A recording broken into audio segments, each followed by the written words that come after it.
Hey guys, and welcome to this episode of the Rose Reviews. My name is Adam Rose, and today we're going to be talking about the movie Jason Bourne, directed by Paul Greengrass. Now, before we get started, if you enjoy any part of this review today, if you could do me a huge favor, go ahead and open this up on iTunes, which you're probably listening to it already on iTunes, and go ahead and leave a review for this podcast on iTunes. That would mean a great deal to me and really help out the podcast. So go ahead and just leave a review for Rose Reviews. That would mean a great deal to me. So let's go ahead and get started talking about Jason Bourne. Now, this movie just came out this weekend. I went to a late showing on Saturday night. Full house, completely sold out. I am a fan of this franchise. So if you haven't seen the other movies were the Bourne Identity, the Bourne Supremacy, Bourne Ultimatum, and then Jeremy Renner starred in another movie without Matt Damon called The Bourne Legacy. And then this is the fifth film of this type of genre, really the fourth one for Matt Damon, called just simply Jason Bourne. Now, I am a fan of the three priors. Bourne Legacy I liked, I didn't love. I really love Identity, Supremacy, Ultimatum. I really love those movies. Legacy, I liked it, I didn't love it. So if you have seen, I would recommend, before I even talk about this movie, I would recommend you see those three, Identity, Ultimatum, and Supremacy, before you see this movie. It's going to make a lot more sense to you, but I still think you could see this movie without seeing those, but there would be a lot of things that you might not fully understand. But I would recommend you see those other films. One, they're just good films in general, and two, it would make this movie make a lot more sense.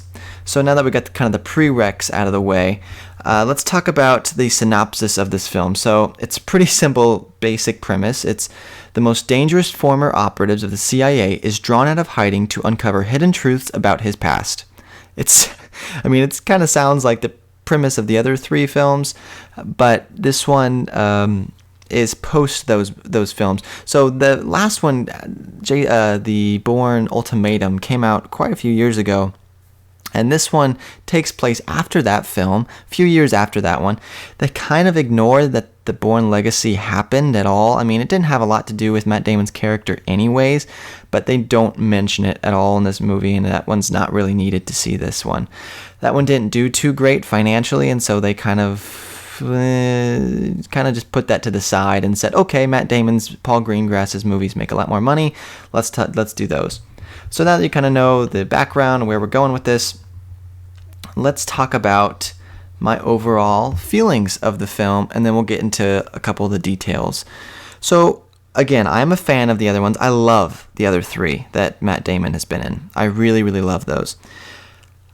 This movie, I had heard some reviews prior, which I sometimes like to do, sometimes don't, but I had listened to some reviews prior to walking in and seeing this film, and the reviews were kind of mixed. Reviews were mixed for this movie, but I personally, a lot of the problems I had heard about this movie, which we'll get into, but I actually really enjoyed this film.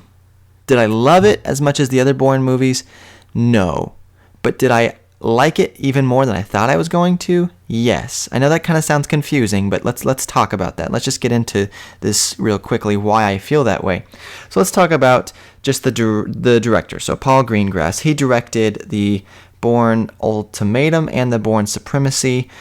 He also directed the Captain Phillips movie with Tom Hanks that won a couple Oscars. So, Paul Greengrass, he is a good director. He's the one who really came up with the idea of using shaky cam in a lot of fight sequences and stuff like that really started in the Bourne Identity and Bourne, the Bourne franchise in general kind of made that famous, and a lot of directors now use it, and I hate it. But usually when Paul Greengrass uses it, I actually really like it, and he definitely uses it in this film as well. I thought he did a great job directing this. I think the problems I have with the film come from the writing, which he also did write along with Christopher Rouse. But as far as just his pure direction, as far as the shaky cam and the recording a lot of these shots, the performances he gets out of the actors, I have no complaints. It's a well-shot movie. The shaky cam for me works. I know for some people the shaky cam does not work, but in this franchise, and the way he does it, incorporates it in the fight scenes and the chase scenes, I think it adds a lot of tension to the film. I think it makes you feel a little bit more raw, like you're really there. And in this film, for Jason Bourne's character, I feel like that works. So some people might not like it. I like it. So as far as the direction, I have no problems. No problems. The problem I really have is with the writing. I have problems with the writing. The big complaint about this movie that I had heard, and I agree with to an extent, is that there's two storylines here going on. There's one, no spoilers, but there's one with Jason Bourne. He has a very personal reason as to why he's going after this company again that he originated from, and who kind of this secret government corporation that's really corrupt and things that he's kind of going after. And then there's another second storyline that has to do with this kind of Facebooky type company about privacy and whether we should have privacy, and these getting, users' privacy out there and getting information to the government and stuff like that. There's a side storyline that really, and I thought about it after the film, if it did not exist in the movie, it has nothing to do with Jason Bourne's character. His character doesn't even really know what's going on, nor does he care, because it has nothing to do with what he's doing. So it's kind of just a side story that if you edited it out and took it out and replaced it with something that maybe would have more to do with his character, I think it would make more sense. But a lot of the complaints was that this side story makes it come to the halt, a halt of the movie, and just screeches, the pacing of the movie. And I have to disagree with that. I think that side story, is it completely necessary? Not really. But does it add some downtime when you need it? Because this movie has a lot of action in it, and you can't just have action in this movie, because it would make you sick, and two, you got to have some downtime. And I think, it's a 2-hour running time, but I do think, this extra side piece of story does add a little something. Do I think it was completely necessary? No, but I don't agree with that it makes it go to a screeching halt, if you know what I mean. I don't agree with that necessarily. It wasn't completely necessary, but also didn't detract for me too much as I know some other reviewers it did. So I didn't have a huge problem with that. The other big problem I have is the dialogue. Sometimes the dialogue feels, and I don't think it was the performances as much as it was just bad dialogue. As an actor, and I'm an actor myself, I feel like you can only do so much if you have really crappy dialogue. I mean, I think they're doing the best they can, but the dialogue is just a little wooden and doesn't seem normal. So, like, for example, there's lines like, "I have to go get the car." "No, don't do that." "Oh, but I have to." It's just like lines that are just very movie-esque and not very real. So I think the writing made a little wooden at times and didn't seem to flow very well. So those are the really big problems I have with it. Outside of that, the action is shot really well. The story does make sense and it does go places, and I actually like where it ends up. The side story with the Facebook type thing and it's not actually Facebook, they make up another name for the company, but I think that doesn't necessarily detract too much. Was it completely necessary? No. It's more of Tommy Lee Jones's character. His story has a lot more to do with that. But again, didn't detract too much for me.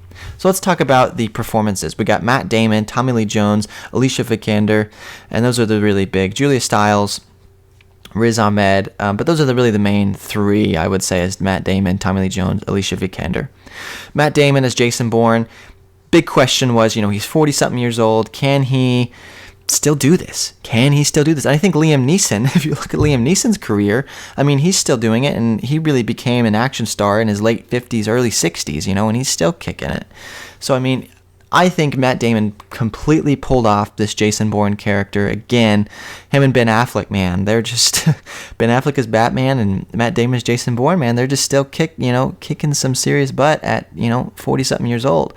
And yeah, I have no problem. I believed it. I believed he was kicking all this butt, and he was really in shape. So no problems with his performance. Tommy Lee Jones was Tommy Lee Jones. He's still around. He's still doing his typical performance. No problems there. The one that really stuck out was Alicia Vikander. Of course, she was in Ex Machina. and is an amazing actress. And I thought she did a great job here as this agent who you don't really know much about, but you kind of learn as the movie goes on.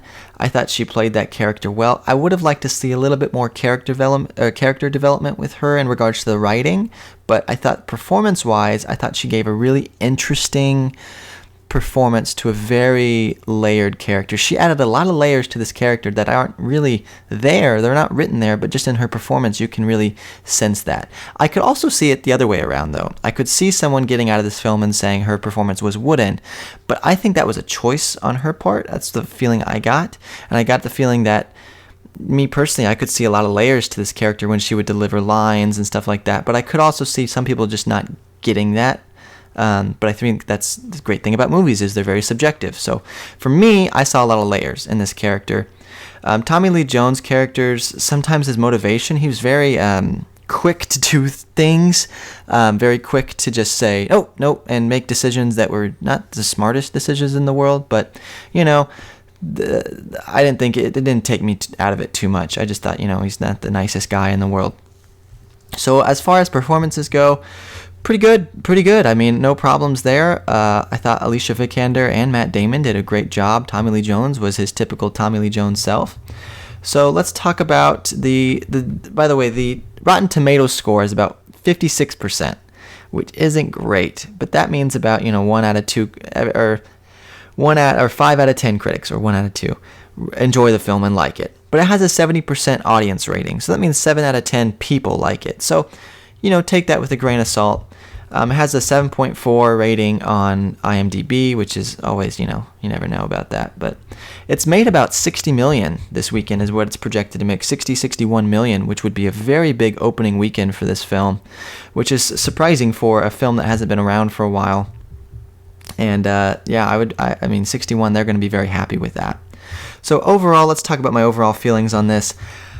I liked it. I didn't love it. I thought the action was filmed really well. I did enjoy most of the story. Performances were good. The shaky cam didn't bother me too much. I like Paul Greengrass. I liked seeing Paul Greengrass and Matt Damon back doing this film.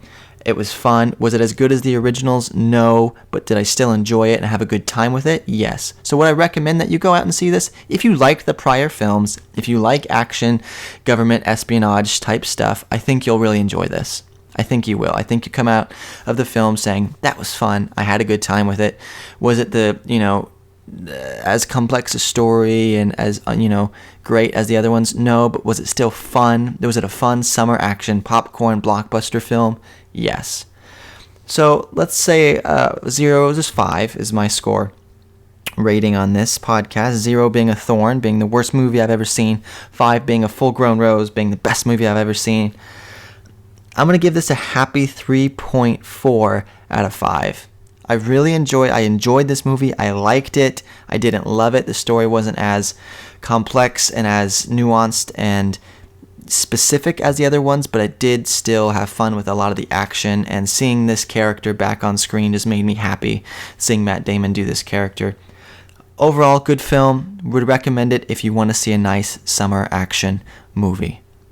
That's my review for Jason Bourne. And again, thank you for listening. And until next time, I'll see ya at the movies. Bye-bye.